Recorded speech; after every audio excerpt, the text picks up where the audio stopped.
ഇന്നത്തെ വിഷയം എങ്ങനെ നമ്മുടെ പോസ്റ്ററിന് ഒരു ബോർഡർ കൊടുക്കുക എന്നുള്ളതാണ്. പല ആളുകളും ചോദിച്ചതുകൊണ്ടാണ് ഇന്ന് അത്തരത്തിലൊരു വീഡിയോ തയ്യാറാക്കുന്നത്. ഇതുവരെ കഴിഞ്ഞ ക്ലാസ്സിൻ്റെ തുടർ വീഡിയോകളൊക്കെ ഇൻഷാ അല്ലാഹ് ഇതിന് ശേഷം വരുന്നതാണ്, എല്ലാവരും കാണണം. ഇപ്പോൾ ഈ 1:1 എന്ന ഈ റേഷ്യോയിൽ എങ്ങനെ ബോർഡർ ആഡ് ചെയ്യാം എന്ന് നോക്കാം. അതിനായി മുകളിൽ കാണുന്ന പ്ലസ് ബട്ടൺ സെലക്ട് ചെയ്യുക. ശേഷം ഷേപ്പ് എന്നുള്ള ഭാഗം സെലക്ട് ചെയ്യുക. ഇതുപോലെ നമുക്ക് ഡിഫോൾട്ടായിട്ട് ഒരു ഷേപ്പ് ലഭ്യമാകും. നമുക്ക് റൗണ്ട് ഷേപ്പ് വേണം എന്നുണ്ടെങ്കിൽ തൊട്ട് താഴെ നമുക്കൊരു ആരോ കാണാം. അത് സെലക്ട് ചെയ്താൽ നിരവധി ഷേപ്പുകൾ നമുക്ക് ലഭ്യമാകും. ഇപ്പോൾ ഞാനിവിടെ 1:1 എന്ന ഒരു റേഷ്യോയിലാണ് ഞാനിവിടെ ബോർഡർ നിർമ്മിക്കുന്നത്. അപ്പോൾ ഞാനിവിടെ സ്ക്വയർ സെലക്ട് ചെയ്യുകയാണ്. ഇപ്പോൾ സ്ക്രീനിൽ നിങ്ങൾക്ക് കാണാം ഞാനിവിടെ ഒരു സ്ക്വയർ ഷേപ്പ് ആഡ് ചെയ്തിട്ടുണ്ട്. ഇപ്പോൾ നിങ്ങൾക്ക് കാണാം ആ ഒരു സ്ക്വയർ ഷേപ്പിൻ്റെ കളറ് വൈറ്റ് കളറാണ്. ഇനി നമുക്ക് താഴെയുള്ള ചില ഓപ്ഷൻസുകൾ പരിചയപ്പെടാം. ഫസ്റ്റ് കാണുന്ന ഒരു റെഡ്യൂസ് ബാർ, നമുക്ക് ആ ഒരു ഷേപ്പിനെ ഒന്ന് വളക്കണമെന്നുണ്ടെങ്കിൽ ഇവിടെ റെഡ്യൂസ് ബാർ കാണാം. അത് വലത്തോട്ട് നീക്കി കഴിഞ്ഞാൽ ആ ഒരു 4 സൈഡും സമചതുരത്തിലുള്ള ആ ഒരു 4 സൈഡും ഒരൽപ്പം വളയും. നമുക്ക് റൗണ്ട് ഷേപ്പിലാണ് വേണ്ടത് എങ്കിൽ ഇതുപോലെ അങ്ങേയറ്റം വരെ നാം ആ ഒരു ബാർ നീക്കി കഴിഞ്ഞാൽ റൗണ്ട് ഷേപ്പിലേക്ക് മാറും. ഞാനിവിടെ തൽക്കാലം ചെറിയൊരു രൂപത്തിൽ ഈ ഒരു ഭാഗം ഞാനിങ്ങനെ വളയ്ക്കുകയാണ്.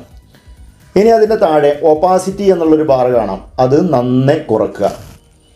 ഇപ്പോൾ സ്ക്രീനിൽ നമ്മുടെ ഷേപ്പ് കാണുന്നില്ല. ഇനി അതിൻ്റെ താഴെ ഇവിടെ സ്ട്രോക്ക് വിഡ്ത് എന്ന് കാണാം. ഇത് നമുക്ക് ആവശ്യാനുസരണം കൂട്ടിക്കൊടുക്കാം. നോക്കൂ, നാം ഈ സ്ട്രോക്ക് വിഡ്ത് എന്നുള്ളത് നാം വലത്തോട്ട് നീക്കുമ്പോൾ ഇവിടെ ഒരു ബ്ലാക്ക് സ്ട്രോക്ക് കാണാൻ സാധിക്കും.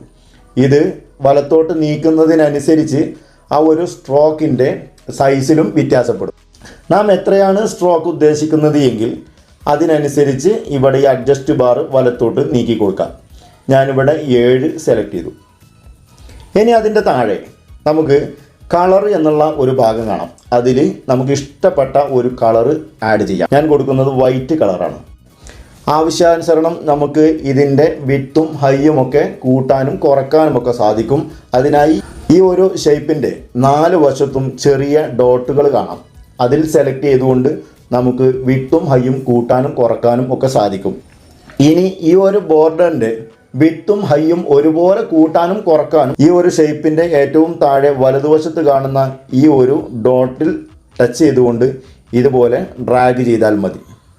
നമുക്ക് ആവശ്യാനുസരണം ഇതുപോലെ നമുക്ക് അതിൻ്റെ സൈസ് അഡ്ജസ്റ്റ് ചെയ്യാം. ഞാനിവിടെ ഈ ഒരു സ്ക്വയറിലേക്ക് ആവശ്യമായ രീതിയിൽ ഈ ഒരു ബോർഡറിനെ ക്രമീകരിക്കുകയാണ്. ഇനി അതിൻ്റെ താഴെ നമുക്ക് ബ്ലർ റെഡ്യൂസ് എന്ന് കാണാം. അത് നീക്കി കഴിഞ്ഞാൽ ആ ഒരു സ്ട്രോക്കിൻ്റെ കളറ് നമുക്ക് ബ്ലർ ചെയ്യാൻ സാധിക്കും. ഇപ്പോൾ തൽക്കാലം ഞാൻ ബ്ലർ നൽകുന്നില്ല. ഞാൻ ബ്ലർ റെഡ്യൂസ് നന്നായി കുറച്ച് വെച്ചിരിക്കുകയാണ്. നമുക്ക് ആവശ്യമുള്ള രീതിയിൽ കളറുകൾ ചേഞ്ച് ചെയ്യാം. പ്രത്യേകം ശ്രദ്ധിക്കേണ്ടത് ബോർഡർ കൊടുക്കുന്ന സമയത്ത് നാം സ്ട്രോക്കിന് താഴെ കാണുന്ന കളറാണ് സെലക്ട് ചെയ്യേണ്ടത്. ഞാനിവിടെ വിഡ്ത്തും കളറും എല്ലാം അഡ്ജസ്റ്റ് ചെയ്തു. ശേഷം ഓക്കെ സെലക്ട് ചെയ്തു. ഇപ്പോൾ നോക്കൂ, 1:1 എന്ന ഈ ഒരു റേഷ്യോയിൽ ഞാൻ ബോർഡർ ആഡ് ചെയ്തു. ഞാനത് ഡിലീറ്റ് ചെയ്യുകയാണ്.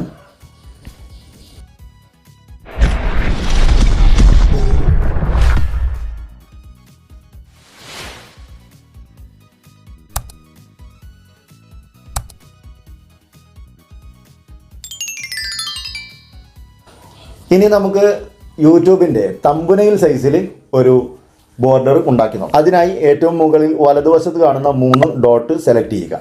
ഇവിടെ ഇമേജ് സൈസ് എന്ന് കാണാം. അത് സെലക്ട് ചെയ്യുക. ശേഷം നമുക്ക് ആസ്പെക്ട് റേഷ്യോ സെലക്ട് ചെയ്യാനായിട്ടുള്ള ഒരു വിൻഡോ ഓപ്പൺ ആകും. അതിൽ പ്രീസെറ്റ് കസ്റ്റം എന്നതിന് തൊട്ടടുത്ത് നമുക്കൊരു ആരോ കാണാം. അത് സെലക്ട് ചെയ്യുക. തുടർന്ന് വരുന്ന ഓപ്ഷൻസിൽ നമുക്ക് യൂട്യൂബ് തമ്പുനെയിൽ എന്ന് കാണാം. അത് സെലക്ട് ചെയ്ത് ഓക്കെ നൽകുക. ഇപ്പോൾ നോക്കൂ, 1:1 എന്നത് മാറി നമുക്ക് 16:9 എന്ന ഒരു റേഷ്യോയിലേക്ക് നാം ഇതിൻ്റെ റേഷ്യോ സെലക്ട് ചെയ്തു. ഇനി നേരത്തെ പറഞ്ഞതുപോലെ തന്നെ മുകളിൽ ഇടതുവശത്ത് കാണുന്ന ഈ ഒരു പ്ലസ് ബട്ടൺ സെലക്ട് ചെയ്യുക. ശേഷം ഷേപ്പ് എന്നുള്ള ഭാഗം സെലക്ട് ചെയ്യുക.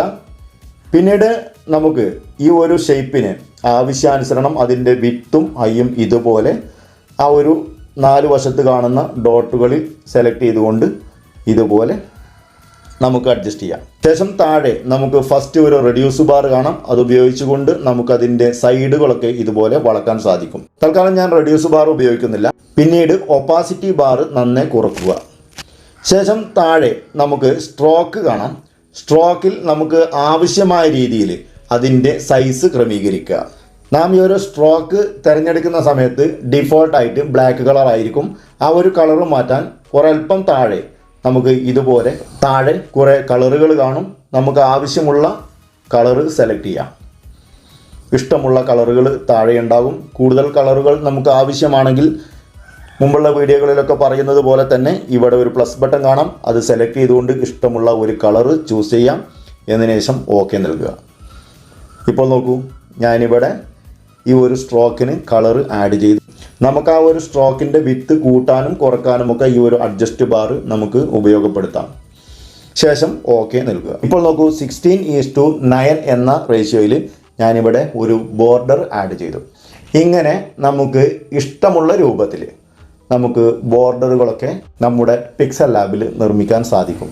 അപ്പോൾ ഈ ഒരു വീഡിയോ നിങ്ങൾക്ക് ഇഷ്ടപ്പെട്ടു എന്ന് വിചാരിക്കുന്നു. ഇൻഷാ അല്ലാഹ് കൂടുതൽ വിവരണങ്ങളുമായി നമുക്ക് അടുത്ത വീഡിയോയിൽ കാണാം. നിർത്തുന്നു. നന്ദി.